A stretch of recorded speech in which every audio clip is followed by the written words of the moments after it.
লোকটি ব্যাংকে গিয়েছিল টাকা তুলতে, হঠাৎ দেখলো তার অ্যাকাউন্টে মাত্র $10,000 থাকা সত্ত্বেও টেলার তাকে $100,000 দিয়ে দিয়েছে।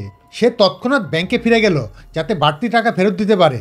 সে টেলারকে বারবার বলতে লাগলো, দয়া করে টাকাগুলো ভালো করে গুনে দেখুন, এটা অনেক বেশি হয়ে গেছে। কিন্তু সেই মহিলা টেলার অনেকক্ষণ ধরে মোবাইলে গেম খেলছিল, সে কথা একদম শুনছিল না, পুরোপুরি ইগনোর করছিল।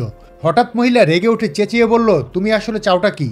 তুমি যত টাকা লাগবে বলেছিলে আমরা ঠিক তত টাকাই দিয়েছি, তাও এখানে দাঁড়িয়ে হইচই করছো কেন?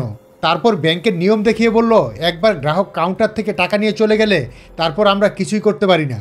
লোকটি বারবার করে বলতে লাগলো, আমার কাছে $90,000 বেশি আছে। মহিলা টেলার আর কোনো কথা না বাড়িয়ে সিকিউরিটি গার্ডকে ডেকে তাকে বের করে দিতে বলল। ঠিক সেই মুহূর্তে ব্যাংকের মালিক সেখানে এসে বললেন। লোকটি তাকে পুরো ঘটনা খুলে বলল।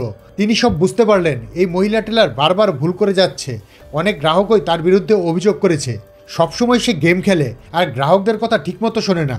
টেলার ভাবলো এবার তো তার চাকরি নিশ্চিত চলে যাবে, তাই সে ইচ্ছে করে মালিকের কাছে গিয়ে বলল, স্যার এ তো আমার একটা ফ্যান, আমাকে শুধু শুধু বিরক্ত করার জন্য এসেছে। এটা শুনে মালিক বললেন, তাহলে তোমার পার্সোনাল ব্যাপার তুমি নিজেই সামলাও, এটাই ভালো হবে বলে চলে গেলেন। লোকটি আবার মহিলা টেলারকে বোঝাতে গেল, তুমি আমাকে অনেক বেশি টাকা দিয়ে দিয়েছো, তাই ফেরত দিতে এসেছি। টেলার তখন তাকে ধমক দিয়ে বলল, এখনও এখান থেকে বেরিয়ে যাও। লোকটি যে ব্যাংক থেকে বেরোলো, বাইরে একজন উকিল দাঁড়িয়েছিলেন, তিনি পুরো ঘটনা প্রত্যক্ষ করেছেন। তিনি লোকটিকে নিজের কার্ড দিয়ে বললেন, এই ব্যাংক এমনই করে, আগে তোমাকে বেশি টাকা দিয়ে দেবে, তারপর সেই টাকা ফেরত নেওয়ার জন্য তোমাকে অনেক ঝামেলায় ফেলবে। তারপর উকিল একটা কাগজ দিয়ে বললেন, এটা নিয়ে আবার ভেতরে যাও।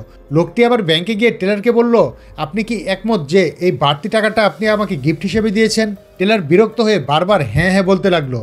শেষে লোকটি কাগজটা এগিয়ে দিয়ে বলল, তাহলে এখানে একটা সই করে দিন, যাতে পরে কোনো ঝামেলা না হয়। টেলার তাড়াহুড়ো করে সই করে দিল। লোকটি সোজা চলে গেল। টেলার ঠোঁটের কোণে হাসি দিয়ে ভাবলো, কি বোকা একটা। ঠিক তখন ওই ব্যাংকের সিনিয়র অ্যাকাউন্টেন্ট এসে বলল, তুমি কি কোনো গ্রাহককে $90,000 বেশি দিয়ে ফেলেছ? আমাদের অ্যাকাউন্টে গন্ডগোল দেখাচ্ছে। এসব শুনে টেলারের মুখ একদম শুকিয়ে গেল আর সে পুরোপুরি শকড হয়ে গেল।